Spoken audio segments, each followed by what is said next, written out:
하나님께서 가장 기뻐하는 것이 있다면 잃어버린 영혼들이 다시 돌아오는 것과 잃어버린 영혼들을 찾아 나서는 것일 것입니다. 이것이 바로 신령과 진정으로 예배드리기 위한 교회 개척이요 사명자로 살아가는 것을 보시고 하나님은 기뻐하십니다. 반면에 하나님께서 가장 싫어하시는 것이 있다면 바로 우상을 섬기는 일입니다. 여러분, 우상이란 무엇일까요? 우리가 생각하고 있는 우상이라는 것은 무엇이겠습니까? 성경에서는 우상을 이렇게 말씀합니다. 그들의 우상들은 은과 금이요 사람이 손으로 만든 것이라 입이 있어도 말하지 못하며 눈이 있어도 보지 못하며 귀가 있어도 듣지 못하며 코가 있어도 냄새를 맡지 못하며 손이 있어도 만지지 못하며 발이 있어도 걷지 못하며 목구멍이 있어도 작은 소리도 내지 못하느니라. 우상들을 만드는 자들과 그것을 의지하는 자들이 다 그와 같으리로다. 모세가 시내산에 올라가 40일 동안 금식 기도를 하고 하나님께 받은 선물이 바로 돌판에 새겨진 십계명이었습니다. 이 십계명의 내용은 너희를 위하여 새긴 우상을 만들지 말고 어떤 형상도 만들지 말라라는 내용이 기록되어 있습니다. 그런데 이스라엘은 모세가 시내산에서 내려올 때 금으로 송아지 형상을 만들어 마치 이것이 하나님이라며 하나님을 대신으로 섬기고 있었습니다. 그러자 모세는 분노하여 돌판을 백성들을 향해서 던져버렸습니다. 돌판이 깨졌습니다. 돌판이 깨졌다고 기록된 하나님의 말씀 십계명이 사라졌을까요? 그 하나님의 말씀은 지금까지 변하지 않고 전해 내려오고 있습니다. 기독교인들은 십자가의 우상이 될 수 있는 것들이 많이 주변에 널려 있습니다. 금으로 만든 십자가를 목에 걸면 자신을 지켜주는 것처럼 느껴지기도 합니다. 어떤 이들은 자동차 안에 십자가를 메고 다니는 사람들도 있습니다. 뿐만 아니라 교회 안에도 대형 십자가가 있습니다. 그런데 화려한 십자가 장식으로 우리는 시선을 빼앗기고 예배의 대상이 십자가가 되고 말았습니다. 그래서 전통 기독교 교단에서는 강단 앞에 장식된 십자가를 없애자는 운동을 벌이기도 하였습니다. 십자가를 바라보라는 것은 십자가에 달리신 예수 그리스도를 바라보라는 것입니다. 예수님을 바라보지 못하면 황금으로 만든 십자가라 할지라도 그것이 우리를 지켜주지 못합니다. 성경책은 누구나 소유할 수 있습니다. 하지만 그 성경이 우리를 지켜주지 않습니다. 그 성경으로 인하여 우리가 구원받는 것이 아닙니다. 그 안에 기록된 하나님의 말씀을 지킬 때 우리는 구원받을 수 있다는 것입니다. 교회에서도 받은 직분도 결코 구원을 보장해 주지 못합니다. 아무리 열심히 봉사를 한다 해도 그 봉사로 인하여 결코 구원받을 수 없습니다. 너희는 그 은혜에 의하여 믿음으로 말미암아 구원을 받았으니 이것은 너희에게 난 것이 아니요 하나님의 선물이라. 하나님 보시기에 합당한 자만이 선물로 구원을 받을 수 있다는 것입니다. 하나님은 질투하시는 하나님이시라고 말씀하였습니다. 본문 5절에 보니까 그것들에게 절하지 말며 그것들을 섬기지 말라. 나 내 하나님 여호와는 질투하는 하나님이라고 말씀하였습니다.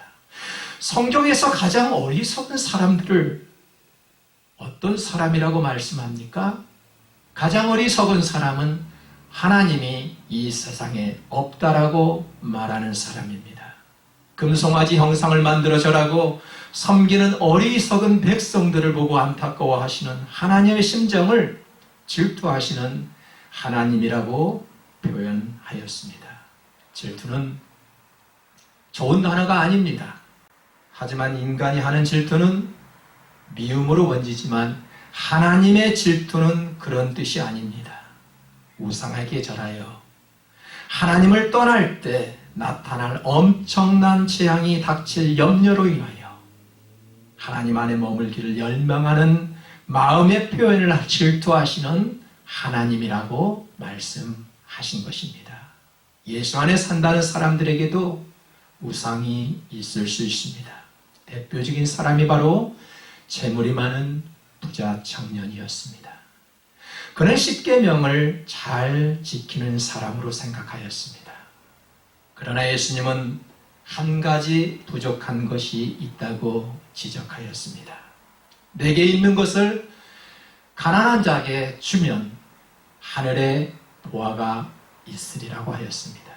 그리고 나를 따르라고 하였을 때 이 부자 청년은 아무 말 없이 근심하며 예수님 앞에 사라졌습니다. 부자 청년의 우상은 재물이었습니다. 재물의 욕심 때문에 결국은 주님을 따를 수 없었습니다. 우리에게도 각자의 우상이 있을 수 있습니다. 대표적인 것이 바로 탐욕입니다. 탐욕도 우상이라고 하였습니다. 주님보다 더 좋은 것이 있다면 그것은 우상입니다. 하나님보다 자녀들을 더 사랑한다면 자녀도 우상이 될 수 있습니다. 게임을 더 사랑하고 돈을 더 사랑하고 세상을 더 사랑한다면 그것도 우상입니다. 나의 마음이 그것들로 빼앗긴다라면 모든 것들이 우리에게는 우상이 될 수 있다는 것입니다.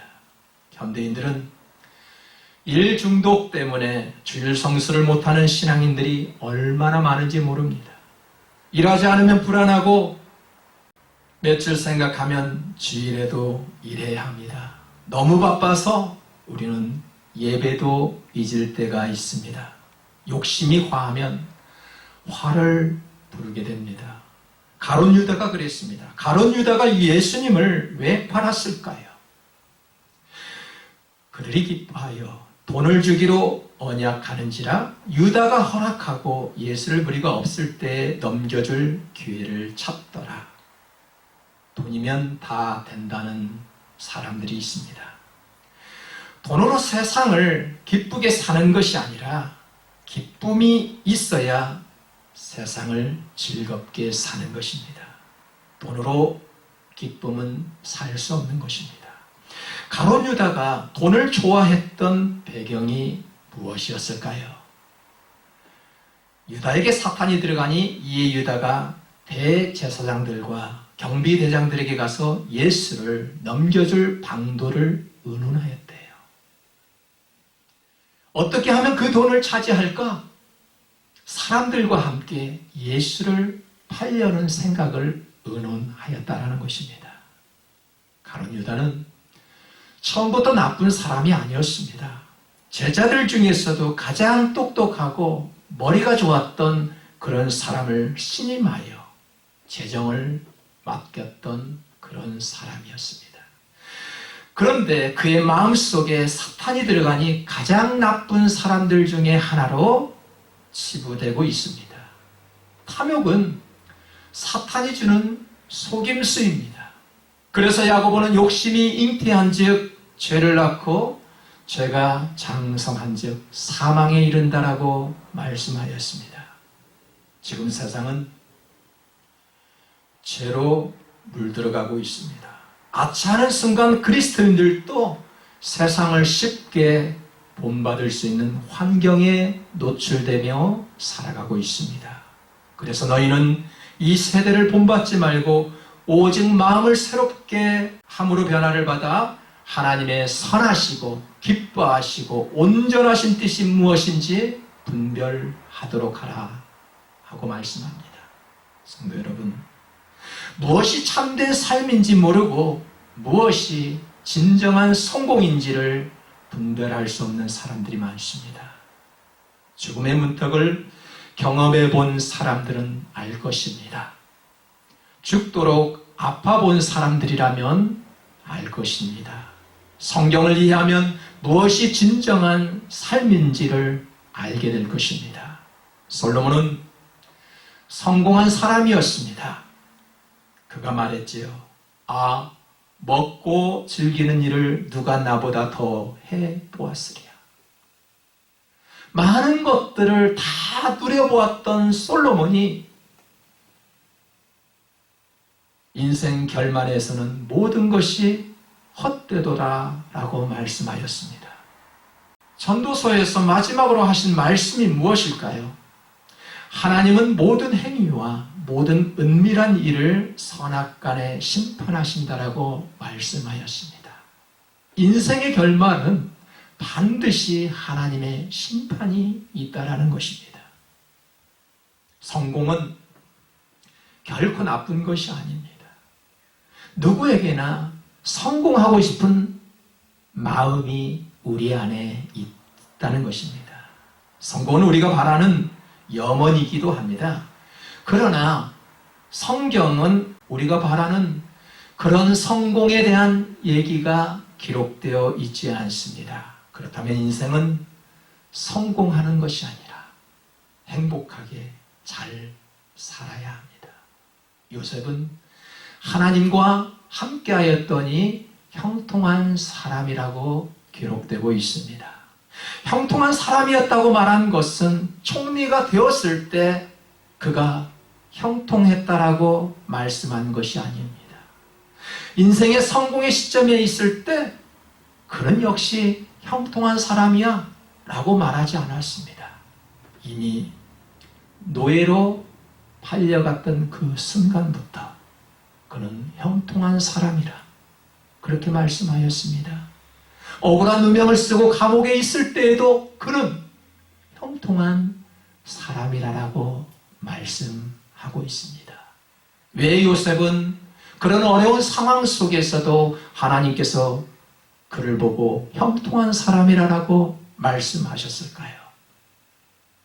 그런 고통과 시련 속에서도 늘 하나님과 함께 동행하는 삶을 살았기에 그는 형통한 사람이라고 말씀한 것입니다. 지금 세상은 흩어지라고 말씀합니다. 모이지 말라고 합니다. 심지어는 가족들도 만나지 말라고 합니다. 숨통이 막혀 살 수 없는 세상입니다. 코로나가 우리에게는 우상이 되고 말았습니다. 코로나가 하나님보다 더 무서운 것이 되고 말았습니다. 사탄은 성도들이 모이는 것을 무척 싫어합니다. 그동안 혼란스러웠던 미국 대선도 마치고 취임식도 마쳤습니다. 이제는 코로나 상황도 잠잠해질 것이 분명합니다. 끝나면 우리는 다시 모여야 합니다. 우리는 그동안 많은 것들을 잃어버렸습니다. 사람들과의 관계도 하나님과의 관계도 잃어버렸습니다. 우리가 다시 회복할 수 있어야 합니다. 회복을 위해서는 무엇이 필요할까요? 바로 회개입니다. 용서하고 미안하다는 말 한마디에 쌓인 모든 것이 한순간에 사라집니다. 자기를 위한 우상을 깨뜨리고 죄를 자복할 때 그 죄는 가벼워집니다. 자기의 죄를 숨기는 자는 형통하지 못하나 죄를 자복하고 버리는 자는 불쌍히 여김을 받으리라. 죄를 숨긴다는 것은 그것을 회개하거나 마음 아파하지 않고 그 죄를 다른 사람들에게 전가하는 것을 말합니다. 그러나 죄를 인정한다는 것은 그 죄에서 떠나 생명의 길로, 새로운 길로 다가가는 것을 말합니다. 공산주의와 민주주의의 차이점이 무엇일까요? 민주주의의 염원은 평화입니다. 대화를 위해서 먼저 손을 내밉니다. 하나 되기 위해서 노력합니다. 그러나 공산주의의 특징은 무엇일까요? 국민을 통제하려 하고 불안을 조장하며 지키지 못할 약속을 합니다. 못된 짓을 하고도 절대 미안하다는 말을 하지 않습니다. 이처럼 죄의식이 없는 사이코패스와 같은 인격장애가 우리에게도 조금이나마 묻어 있다면 속히 씻어낼 수 있어야 합니다. 예수님은 우리에게 생명을 걸고 죄와 맞서 싸우라고 말씀합니다. 만일 내 오른쪽 눈이 너로 실족하게 하거든 떼어내 버려라. 주님은 큰 손해와 아픔을 각오하고 단호하게 죄를 끊어버릴 것을 촉구하고 있습니다. 하나님보다 더 사랑하는 것이 있다라면 그것이 바로 우상이라고 하였습니다. 자신을 위한 우상을 섬기다 보면 사탄의 마음에 뺏겨 우리는 하나님 앞에 모이지 못하게 됩니다. 너를 위하여 새긴 우상을 만들지 말고 그것들에게 절하지 말고 그것들에게 섬기지 말라. 우리 안에 있는 우상이 있다면 제거하고 철저하게 죄를 자백하기 위해 예배넷을 되시는 하나님 앞에 모여야 합니다. 모일 때 하나님께서 도우십니다. 우리 다 같이 예배넷을 되시는 하나님 앞에 합심하여 기도하기를 원합니다. 주님 감사합니다. 우리 죄를 용서하시옵시고 나를 위해 우상을 만들었던 우리들, 형제를 미워했던 우리들을 용서하여 주시옵소서. 더러운 마음이 우리 안에 있거든 깨끗하게 씻어 주시옵소서. 이 시간 우리를 위해 만들어 놓은 우상이 있다면 깨트리게 하시고 하나님 앞에 나와 철저히 회개하는 시간이 우리에게 임하게 하여 주시옵소서. 너를 위해 새긴 우상을 만들지 말고 그것들에게 절하지 말고 섬기지 말라고 하였습니다. 주님, 우리 마음 가운데 더러운 것이 있다면 십자가의 보혈로 씻어 주시옵소서. 모이기를 두려워하는 자가 있거든 우리를 도우시는 하나님의 놀라우신 능력이 그들 가운데 임하게 하여 주시옵소서. 예배를 회복할 수 있기를 간절히 소망하며 살아계신 예수님의 이름으로